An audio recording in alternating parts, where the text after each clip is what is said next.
What is up, guys, and welcome to the updated post-ban list Pendulum deck profile. I had a poll, say, throughout the week in the community tab. Say the results on, will be on screen. Say probably now, honestly. But yeah, I decided it was either gonna be Pendulum or Hero. Try to take me to the three-peat this weekend, and Hero did win. So I'm gonna be trying to taking that build to locals this weekend. But like as I promised, I'm gonna showcase the build that we had. Build for Pendulums. Honestly, Pendulums is just still just an insane deck. Like as Triff always says, and everyone in the Pendulum who says Pen best deck. So it's honestly a super fun deck. So without further ado, let's just get right into it. Now, we run 3 Performal Pal Skulkerback Joker. Now, of course, when this came off at 3, it became like one of the best cards, honestly, the best normal summon in the deck. And it's a lot better now because, of course, on the newest ban list, we did get back Monkey Board. Monkey Board is just a free instant one. It's an instant full scale on itself. So able to search out Monkey Board with Skulkerbat is honestly insane. So yeah, it's just nuts. Then of course, to continue the Performal Pal part of the deck profile, we have 2 Pendulum Sorcerers, Performal Pal Pendulum Sorcerers. Honestly, just an insanely still good card for the deck. And then, of course, 2 Performal Pal Celestial Magicians as well. Honestly, this Performal Pal package is honestly really, really good, especially specifically for this Magician type deck. And then, of course, we do run the Performal Pal Odd Eye Synchron for our target for Needle Fiber, because sometimes this is better to go in than Tuning Magician. It's a level 2, so you get more tuners with it. And plus, it's honestly not that bad. It can turn one of your cards into a tuner, so it's not really that bad at all. So that is it for the Performal Pal engine, basically. Next, the more standard Magician stuff. Of course, 3 tuning. It's, standard stuff at this point. Honestly, 3 tuning is just absolutely broken. She's insane. Yeah. We still running 3 double iris. I've seen builds that have been trying to cut this. I haven't seen the reasoning behind it because no one's really told me, but in my playtesting, I thought Double Iris was still honestly just as good as it's always been. It's kind of broken in a sense. So yeah. And then, of course, we have 3 Wisdom Eye, standard stuff. Nothing revolutionary or crazy with this. It's just your kind of standard package. 2 ONEOFF. I've seen builds bump this to 3. I see the argument with 3. It's a low scale. It's super, super good. Honestly, I felt during the playtesting, I thought 2 was honestly perfect. Playtesting with 3, I just seen it too much. Like it was like double oath in your opening hand. I mean, it's not the end of the world, but it's fucking awful. So that is some of the like major magicians we have. Next, for our like little one-off magicians, we have of course the 1 Black Fang, and then of course the 1 Purple Poison. Of course, Black Fang honestly I think is super really good right now in this format. Purple Poison is still insanely good, like it's always been. So, and then for our last 2 magicians, we have of course Tuning Magician.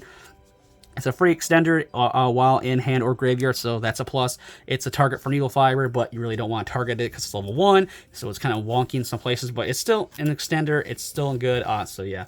Now for more of the extenders of the deck, we have, of course, 3 Chronograph. It's just too good still not to cut. Like, Chronograph is just nuts.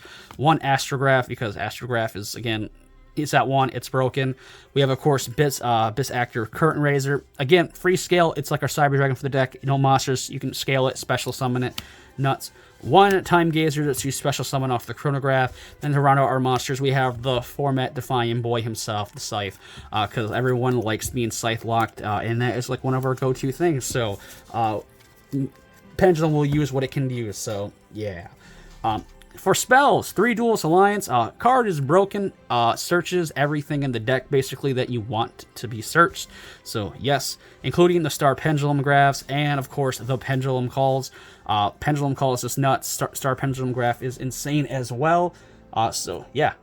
And then, of course, for our last 2 spells is Paw of Desires. That's why I bumped up Star Pendulum Graph and Pendulum Call to 2, so you have less chance to banish them off Desires, which is kind of redundant because our only trap is Time Pendulum Graph, but figure out the fact that it's a trap and it's not as good as Star. Honestly, if you banish it off Desires, it's not the end of the world.